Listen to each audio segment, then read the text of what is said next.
Hi, everybody. Week 6. So, sorry this is late getting posted. It's just been kind of a nutty week as usual. So it took me a while to get everything graded, and then I'm working on capstone too, so I had to get feedback to everybody. So, yeah, not an excuse, but just thought I'd let you know. I'm not vacationing or anything, just working. Anyhow, so I wanted to wrap up week 6.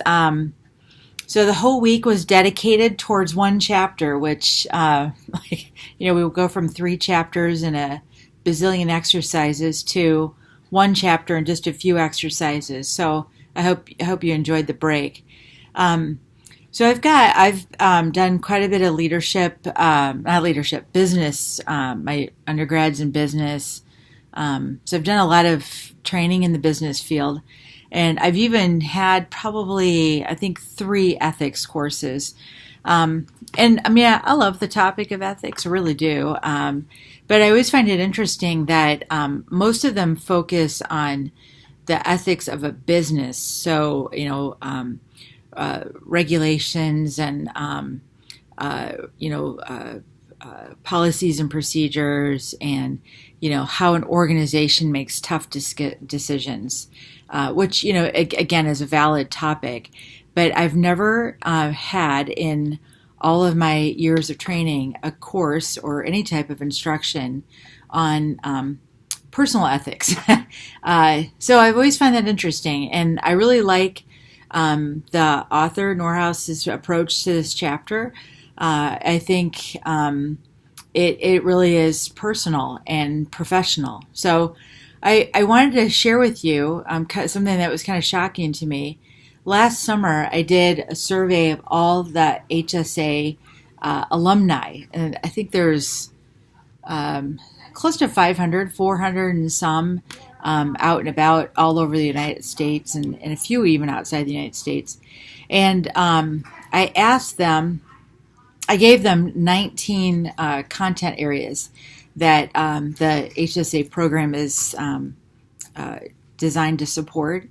And so I had to validate the model for this potential accreditor that we're working to align ourselves with. And so I asked them to rank these different topic areas, of which one of them was professionalism and ethics. Another one was financial skills, strategic orientation. So there's 19 different ones. And sent it out, and it came back, and I was shocked.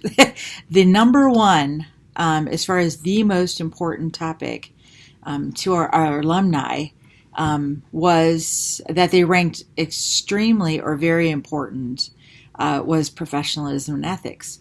And I was shocked by that. Over the years, I've heard consistently, including from the Rochester community, that the number one skills for healthcare administrators or people like you, or what you desire to do, is financial skills and strategic orientation. And then usually change leadership will come in there, and collaboration. So those are usually like the top 4.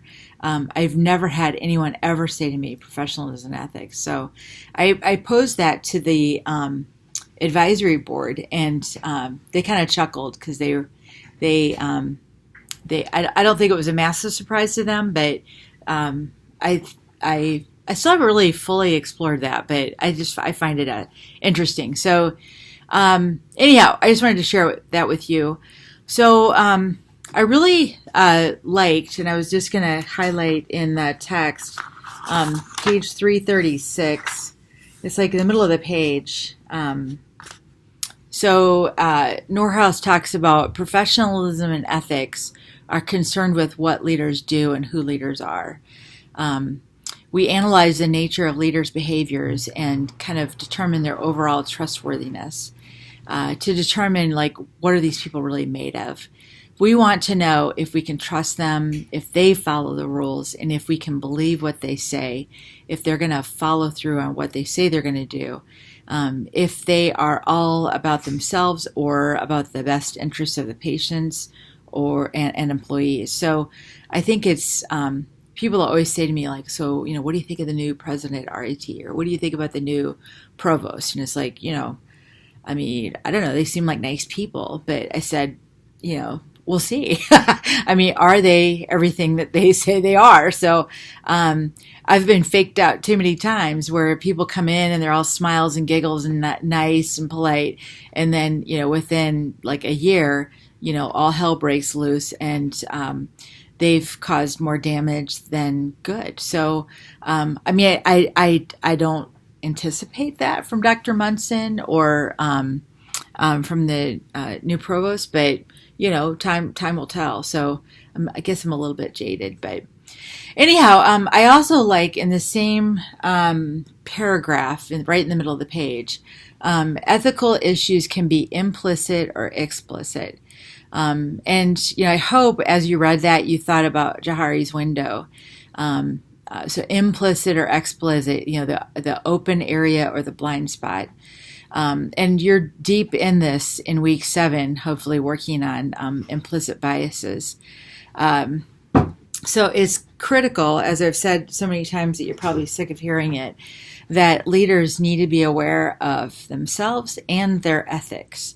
They need to self-assess against codes of ethics, against professionalism. They need to expose themselves to these concepts and ideas so that they can be aware of their own stuff and then be able to appropriately facilitate and participate when needed in discussions with other people. So the research assistant and discussion question 19. I picked this, though it really wasn't a healthcare example. I thought you could kind of make the leap there. But so this is a very common dilemma.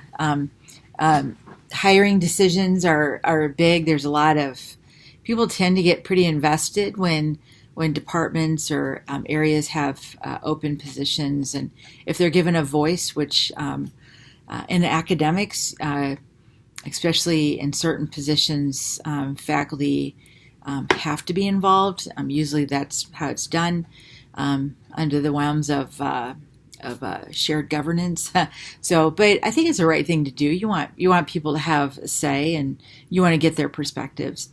But anyhow, so I really like Hewitt's perspective on ethical leadership. Like he wrote that leaders should help followers confront conflict and address conflict by effective change. Leaders help followers deal with conflicting values that emerge in our rapidly changing work environment and social cultures.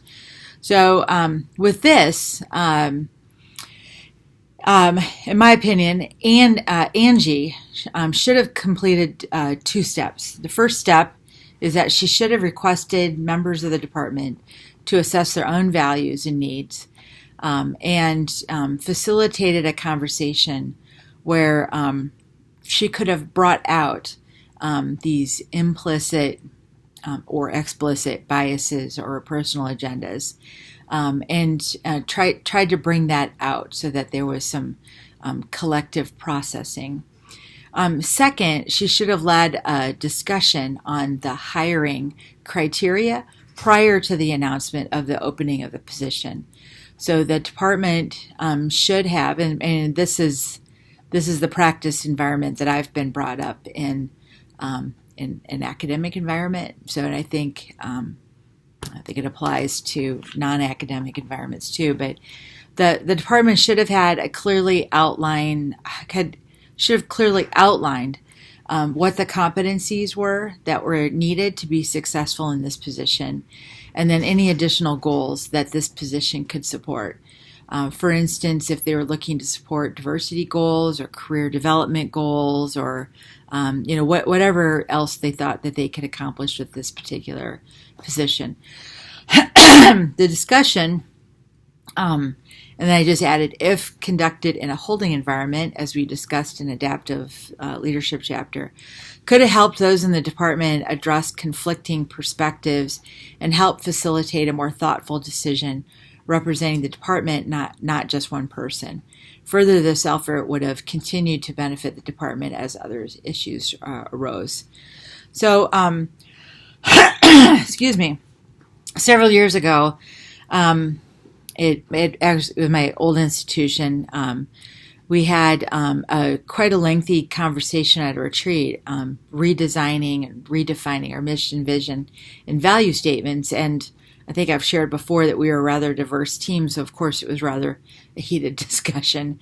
So there was a lot of discussion and debate, and especially around values, which I found to be quite interesting, because I thought most of them seemed kind of standard, but there was quite a discussion going on in this particular group. So we finally decided what all three of these kind of guiding statements were. And then when it came to the time for us to hire an assistant that was going to work with all of us, we actually, in trying to outline what this particular position needed, to what they needed to be able to do. Now, of course, there was a standard position description that the institution had, but then we kind of created it was like a rubric, actually, like what I've used in the class to assess your work. But we created a rubric that we could use as we were interviewing candidates. And anyhow, that conversation about values came back into that discussion because one of our values was to value diverse perspectives, not just limited to diverse ethnicities or religious backgrounds or national origins and that kind of stuff, but just diverse perspectives, including type. So when we started our search for a new admin, we were really looking for a different personality, and if we had the opportunity, other diverse representation, if that particular person could fill that. So it really guided the program quite well, I think, in making a really good decision. She's still there. Her name is Megan. So the fascinating thing about it is that she was very different than most of us. So she did really kind of fill a gap in the department, but it wasn't always easy to work with her because she was quite different than the rest of us. So she was very detailed and had a writing background to her. So, but again, so that diversity just kind of added to the complexity of the environment that we worked in. But her skill set filled so many gaps within our department. It was rather insane. So, anyhow, that is, so I really don't know who should be hired. Unfortunately, it wasn't, there wasn't enough information well, I won't even say that. To me, the case was about learning to process who and how the decision should be made, not necessarily make the decision. And, I found that a lot of you, those who decided to do this exercise, which there wasn't a lot of you, really focused more on using logic instead of using the ethical principles. But the ethical principles that are in the ethical frameworks that are provided in the text, in my opinion, are just to help you look at a decision from multiple angles. It's to create more of a diverse perspective. So the answer that I was really, really looking for was not necessarily saying, well, I think it should be, this person, but more just the processing of it. So, but to make a really solid decision, that discussion should have happened before.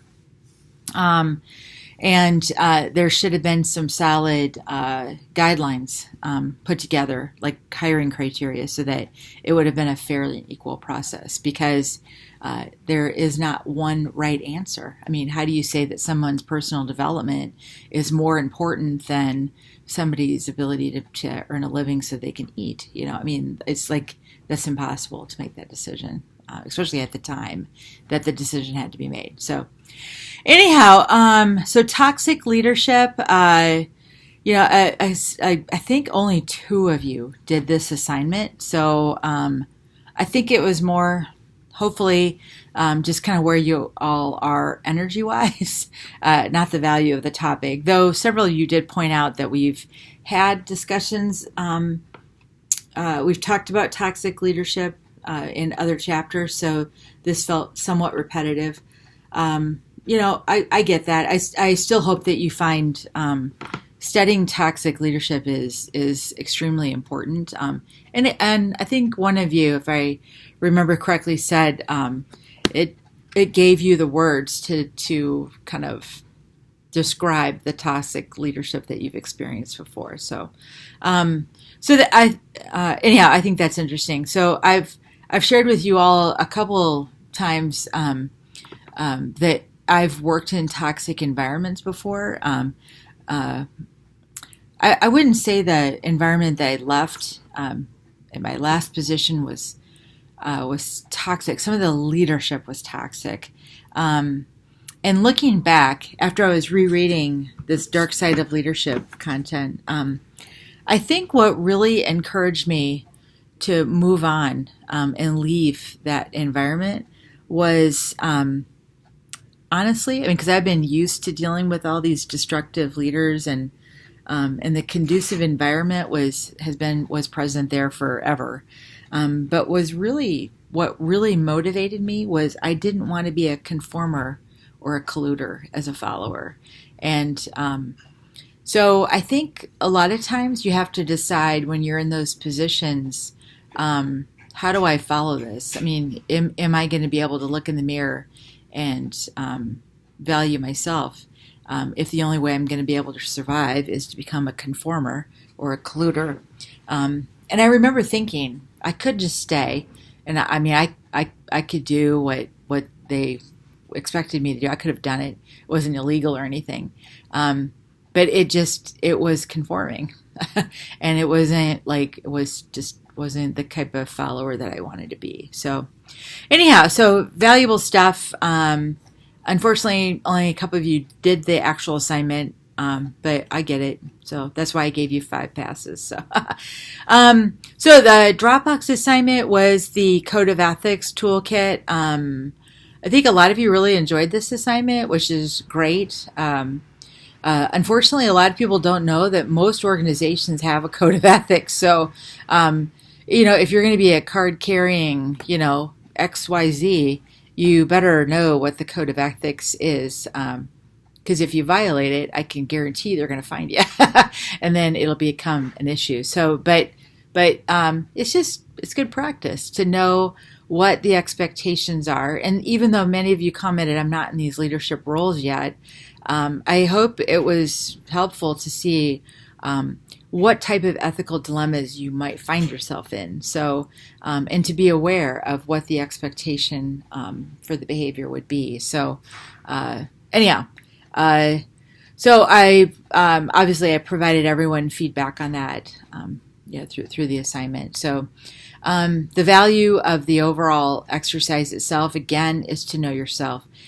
To move the hidden and blind and unknown areas to expand the open, or maybe even expand the hidden where you know it, but others might not know that about you.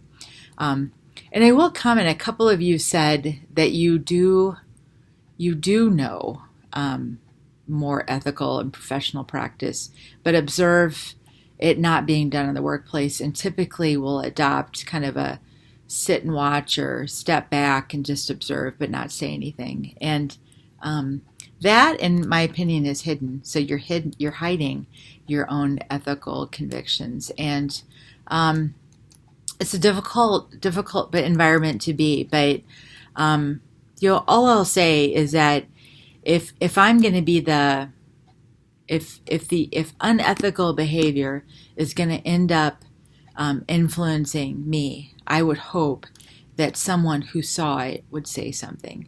And maybe it's not directly to the person, maybe it's to their supervisor. I know a lot of organizations have 800 anonymous tip lines and that kind of stuff. I'm fully in favor of those. Some of them have websites too. But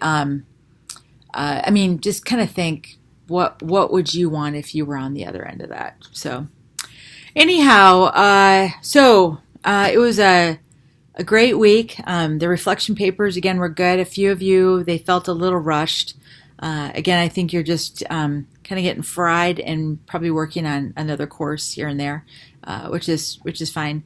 I hope that you will really kind of gear up and try to get as much energy as you can to get through this final week. So the reflection exercise for week 7 is a little bit larger because you're updating your leadership model. So I hope you'll take time on that, because that's kind of like really what I hope you to leave the whole program with, is this new sense of what leadership is to you, especially, as you compared it when you first came in. So anyhow, have a great week. I'm around all week, and we'll be working to try to keep up and grade as I go.